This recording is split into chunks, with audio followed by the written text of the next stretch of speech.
Ici, vous n'avez pas parole. Monsieur Quand je viens au Eto'o, ministère, je Monsieur vous respecte. Eto'o, Ici, je je suis vous le seul interdis patron. de lever Et vous votre ne le faites pas, Je monsieur vous Zolo. interdis C'est de la lever dernière le ton. fois. Je Vous vous avez interdis compris? de lever le C'est la ton, dernière monsieur. fois. Je vous interdis de lever le ton. Appelez-moi la sécurité. Et vous ne me parlez pas comme ça, monsieur le sélectionneur. N'oubliez pas, en tant que footballeur, vous ne pouvez jamais me parler. Donc maintenant, je suis le président. Vous ne me parlez pas comme ça. D'accord? Vous vous asseyez et on travaille. Arrêtez un peu ce bordel. Il est temps d'arrêter ce bordel. Mais c'est pas possible. Mais vous pensez que vous êtes dans quel pays, monsieur? Vous pensez que je peux faire ça en Belgique? Vous pensez que je peux faire ça en Belgique? Les scènes désolantes et les éclats de voix que vous venez d'entendre sont l'aboutissement de plusieurs semaines de tension autour de la gestion de l'équipe nationale masculine senior de football du Cameroun, les Lions indomptables. On est passé des tiraillements à la guerre ouverte entre la fédération et le ministère de tutelle autour de l'embauche d'un sélectionneur et du staff technique, toute chose qui a fini par monopoliser l'attention de l'opinion locale et internationale sur un spectacle humiliant. Bonjour, je m'appelle Nathalie Yambé. Aujourd'hui, en déblayant le vrai du faux et au regard des textes, je vais établir de façon factuelle qui a tort et qui a raison et également vous expliquer pourquoi les enjeux de ce duel dépassent non seulement le domaine sportif, mais aussi le périmètre du Cameroun. Coup d'envoi.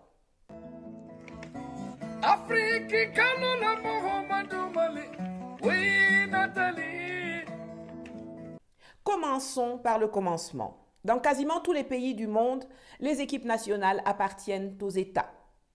Elles représentent les pays, elles portent leur drapeau, l'hymne national est joué pour elles. En 2014, l'État camerounais a décidé, à travers un décret pris par le président de la République, de confier la gestion et l'organisation des 11 équipes nationales de foot à la Fédération camerounaise de football, la FECAFOOT, comme en atteste l'article 3 qui dispose que, je cite, « La gestion administrative, sportive et technique des équipes nationales de football relève de la compétence de la Fédération camerounaise de football ». Fin de citation. Ainsi que l'article 4 qui rajoute que, je cite, « La coordination administrative, sportive et technique des activités et des programmes des sélections nationales de football est assurée par un coordonnateur général nommé par le président de la fédération. » Fin de citation. Il n'y a aucune ambiguïté.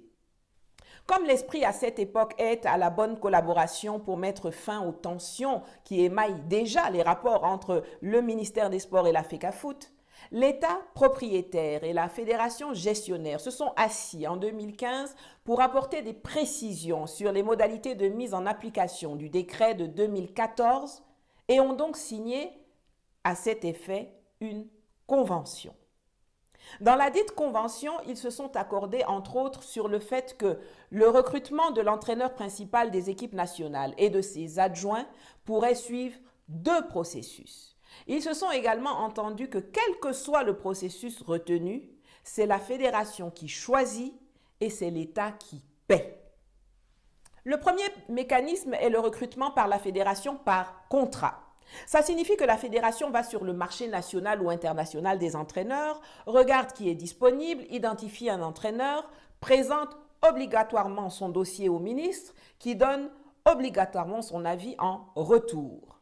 Si l'avis du ministre est obligatoire, ce n'est pas un avis conforme, c'est-à-dire qu'il ne s'impose pas à la fédération qui est la technicienne et qui décide en premier et en dernier ressort. La question que beaucoup de gens peuvent se poser est de savoir pourquoi on impose à la fédération de demander à l'État son avis et pourquoi on impose à l'État de donner son avis alors qu'à la fin, celui-ci peut être ignoré par la fédération. Eh bien, c'est parce que l'État peut émettre un raisonnement qui amènera la fédération à faire évoluer son point de vue. Par exemple, si l'État dit qu'il n'a pas les moyens de remplir les conditions financières exigé par l'entraîneur ciblé. Une fois l'avis du ministre reçu, la fédération signe un contrat avec l'entraîneur sélectionné. Mais ici encore, le Cameroun présente une particularité, c'est que la signature du ministre apparaît aussi sur le contrat du nouvel entraîneur. Cette signature ne signifie pas que l'État valide le choix du sélectionneur, mais il se trouve que, suivant les accords conclus avec la fédération, c'est l'État qui prend en charge le salaire du sélectionneur. Et c'est pour respecter les règles des finances publiques que la signature du ministre doit apparaître en amont de toute la procédure de cette dépense, c'est-à-dire sur le contrat. Le ministre ne signe pas parce que c'est lui qui choisit l'entraîneur. Il signe parce que c'est l'État qui le paie. Le second processus possible est le recrutement, toujours par la fédération, à travers la mise à disposition. Disons que la fédération est allée sur le marché libre des entraîneurs et qu'elle n'a pas trouvé un profil satisfaisant. En revanche, elle a identifié parmi les fonctionnaires de l'État un profil qui lui convient et demande donc à l'État de lui prêter, de lui mettre cette personne à disposition pour une certaine période. Les Jean-Paul Akono, Jules Nyonga, Léon Seke sont des exemples d'entraîneurs fonctionnaires ayant été mis par l'État à la disposition de la fédération. Si le dossier du candidat convient à la FECAFOOT, le ministère et elle signent un document qui mentionne l'identité du personnel mis à disposition, la durée de la mise à disposition, le poste qu'il occupera, etc. La mise à disposition est un accord entre deux entités. Elle ne peut pas être unilatérale. L'État ne peut pas se lever un matin et décider d'envoyer un de ses fonctionnaires à la FECAFOOT si celle-ci n'est pas demandeuse. Il peut encore moins mettre à disposition quelqu'un qui n'est pas fonctionnaire. Or, pour être un agent de la fonction publique au Cameroun, il faut être camerounais. Et Marc Brice ne l'est pas. Dans le bras de fer qui se déroule actuellement, c'est de ce deuxième mécanisme dont l'État se prévaut. Or, il n'en a pas respecté les règles.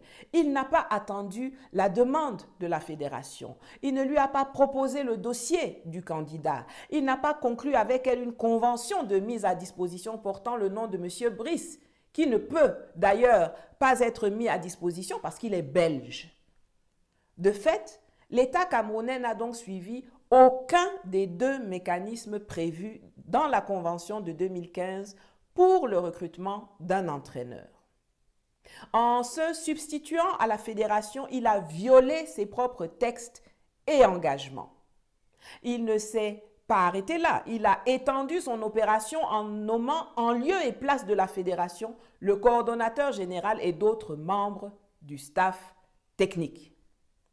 Et pour légitimer cette forfaiture, il s'appuie sur un haut accord de la présidence de la République aux propositions du ministre des Sports, de recrutement du sélectionneur et des responsables chargés de l'encadrement technique, administratif et médical de l'équipe nationale senior du football masculin.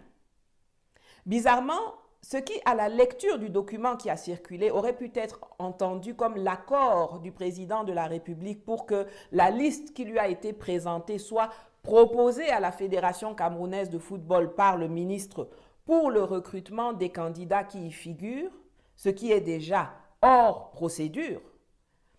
Cela a plutôt été interprété par le ministère comme une instruction du président faite au ministre de les nommer lui-même.